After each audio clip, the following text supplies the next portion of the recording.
মাস চলছে, প্রতিটা আম গাছে তো আমের মুকুলে ভর্তি। আর সব গাছের তো পাতা এখন ঝরে যাওয়ার সময়। কুড়ি গাছেরও পাতা অনেক ঝরে গেছে, ওই কুড়ি গাছের পাতাও ঝরে গেছে। ওই যে গাছগুলোর পাতাও ঝরে হলুদ হলুদ হয়ে গেছে, ওগুলো ঝরে পড়ে যাবে। আর এই আমের মুকুল দেখিয়েছিলাম ছোটো ছোটো, এই সব মুকুলগুলো ফুটে গেছে, এখন বড় হয়ে গেছে ঝোঁকাগুলো। লঙ্কা গাছটা দেখিয়ে যাচ্ছি, ফুল হচ্ছে কিন্তু এখনও লঙ্কা বের হচ্ছে না। দেখো লঙ্কা একটাও দেখা যাচ্ছে না। ওষুধও দেওয়া হয়েছে, উপর দিয়ে জল ছিটিয়ে বৃষ্টির মতো ভিজিয়ে দিই। দুটো গাছেরই একই অবস্থা দেখো। আর রোদ্রের একদম দুপুরবেলা মরা মরা হয়ে যায়, তাই এখন এই ছাড় বাঁধে এনে রেখেছি।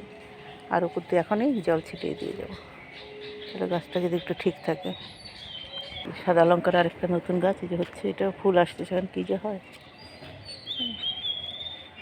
ফুল আসছে। আর এই হচ্ছে টমেটো গাছ। টমেটো গাছটা অনেকদিন দেখিয়েছি, এখন 2-4টা করে সব গাছে ফল এসে গেছে। এই দেখো ঝোঁকাটা, এখানে আরও ফুল আছে গাছটাতে। এই গাছটা পরে বোনা হয়েছে তো, এটাই আছে, ফুলও আছে, ছোট্ট ছোট্ট টমেটো গাছ।